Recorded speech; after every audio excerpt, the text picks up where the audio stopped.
You are tapped in with Caden. I want to give a special thanks to those who watched some of my videos on the last crescendo. Those who left a comment, thank you. I appreciate it. I try to get back to as many comments as I can. But if I didn't get back to your comment, it doesn't mean that I didn't look at it and that I don't appreciate it. Also, for those who left a like, I really appreciate that, because at this stage in the channel, the likes are what helps circulate the video. So if you can hit the like button, if it isn't too much to ask, I appreciate that. Now, diving into the topic of this video. As you know, there was a press conference for the fight between Chris Eubank Jr. and Conn Benn. Now, you know, these are two guys who have a family rivalry, and they're trying to relive and try to revamp this rivalry. And they had a press conference. Now, at the press conference, Chris Eubank Jr. actually hit Conn Benn in the face with an egg.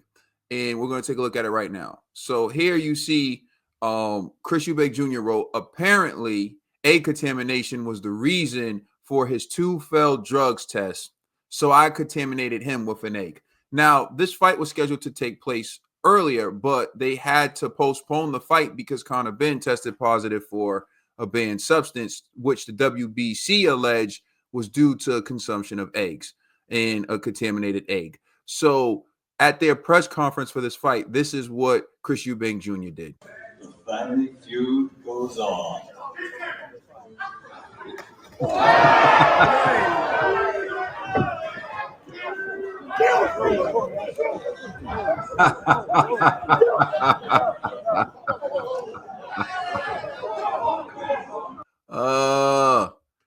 Oh man, that is hilarious.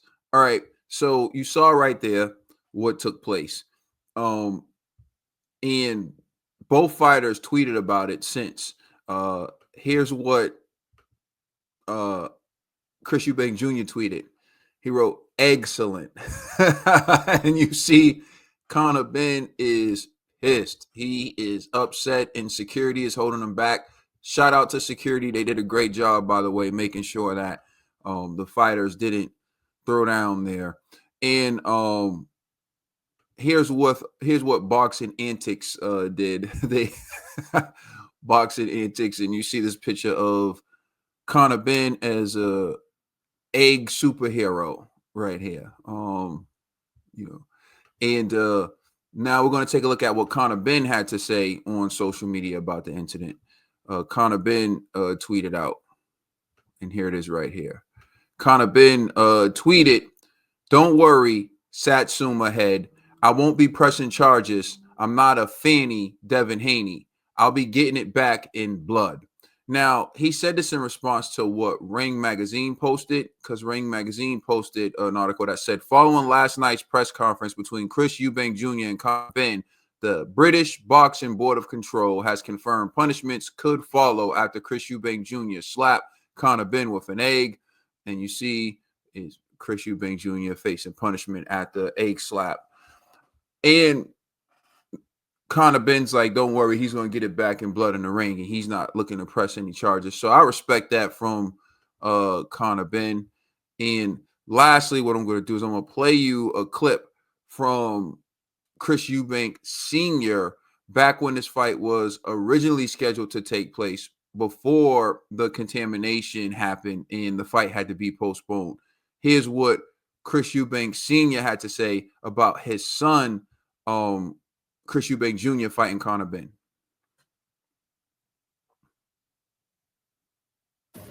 Was a fantastic fighter, is a fantastic fighter, but he's too heavy.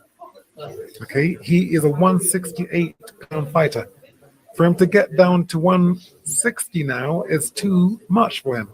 So Conn would be fighting someone who has lost his punch resistance, which was proven with this Mr. Smith. Again, I don't talk against my son. I'm there to protect him because I know how dangerous this young man is in Conn Benn. I know how dangerous he is. 147 fights, 147. Leave Junior alone. Was a fantastic fighter. Is a all right. So there's a lot to talk about, and here's the thing.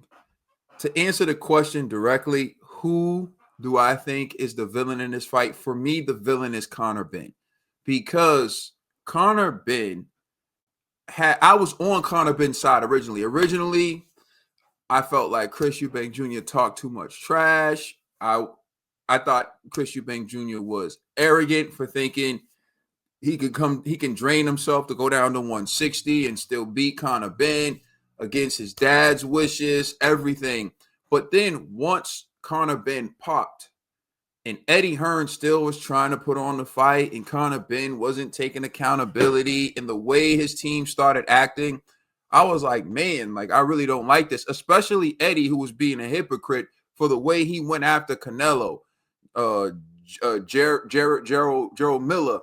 I was like, man, seriously? Now when it happens to your guy, not only are you not saying lifetime ban, but what you're saying is let's still put on the fight against someone who's draining themselves to make 160.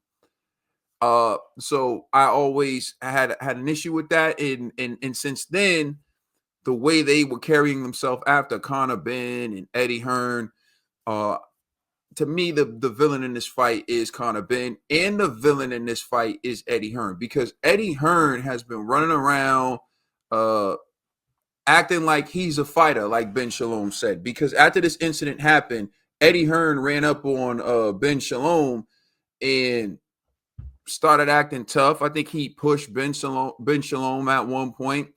Then he's talking all types of mess. And people feel like, particularly me, I think Eddie oversteps sometimes, and he does too much. And here it is right here. I think I have it pulled up. Let me show you what I'm talking about right now, so you can see what I'm saying. And that's this right here. All right, yeah, I'm going to show it to you right now. But Team Ben, including Eddie, it's like, man, they're the villain. To me, they're the villain. Like for me personally, they're the team that I want to see lose. Let's watch. No, we are on good terms. I don't believe he didn't know about it. No, If he you, did, you know I didn't know. no, I don't, because I think you're a You little know bit what? snaky. No, you know I didn't know. Don't talk. No, be quiet. Because, No, no. You can't say things. No, stop, because then I'll can't say take you things. through it. Listen, I've been very nice to Yeah, you but you lately. can't say And I've things been that very aren't nice to true. you lately. I've given you a big education Yeah, the but last you couple of can't weeks. say things I that told aren't you, true. you were very lucky to be talking to me. Right. But we do get on well. We actually have a bit of banter. He actually, if you don't mind me saying, he was asking me potentially to go and box his ball. Yeah, it was a the other good night. joke. I was it a Yeah, joke? yeah. Oh, I was You know- actually getting excited You about loved that. it. No. You loved it. But the reality is it's camp v camp. So I don't have any emotion towards this man. I just think it was a bitch move. If he knew about it, I would have expected him. If Conor Benn came up to me and said, I'm going to hit Chris Eubank with this. Eddie, we spent 2 weeks trying to get out of Chris Eubank Jr. what he's going to say. 2 weeks. He wouldn't tell me. He wouldn't tell his girlfriend. He wouldn't tell his girlfriend. He wouldn't tell Napa. He wouldn't tell his best friend. We know why now. So he took the egg alone. We know why He was now. the only man who knew about the egg. Listen, we know How did he why. smuggle it in? It was unbelievable. Yeah, Wasn't the it? security was I think it checking was for in eggs his on his way. LV pack. Like That's why he wear one of. Next time I go up to him and go, all right, Chris, and just try and pack the egg in there. You know what I mean? Do you actually believe? Yeah. Now you see that exchange. Those who love Eddie and the Eddie Hearn apologists, I've never seen a promoter with as many fanboys as Eddie Hearn. They're going to be like, oh, it was just banter and he was just joking around. Like you can see in Ben Shalom's face, he really didn't appreciate it. And Eddie comes off as like he's bullying Ben Shalom. And I'm just not a fan of it. So if you ask me, it's only right that Chris Eubank Jr. yoked up Conor Benn because he was egged on by Eddie. Look, the thing is, right, when it comes to boxing, you need a good villain, you need a good heel. And in this fight, you potentially have two. There are some people who are going to look at Conor Benn and not and see him as the villain. Like me, I see Conor Benn as the villain because the contaminated eggs, not taking accountability. Eddie Hearn still trying to put on the fight after being a hypocrite with Gerald Miller, with Canelo Alvarez. You think about Chris Eubank Jr. having to drain himself to make 160, and the type of damage that Conor Benn could have done to Chris Eubank, and his dad was worried about that from the jump. And you got to understand, in boxing, people have to speak in codes. And I always wondered if Chris Eubank Sr. knew Conor Benn was juicing, and he just couldn't say it to the media. So he was just saying, I don't think it's a good idea for my son because I know how dangerous he is. And the thing was, even after Conor Benn popped, Chris Eubank Jr. still wanted to fight him, was still trying to have them keep that fight on, which is crazy to me.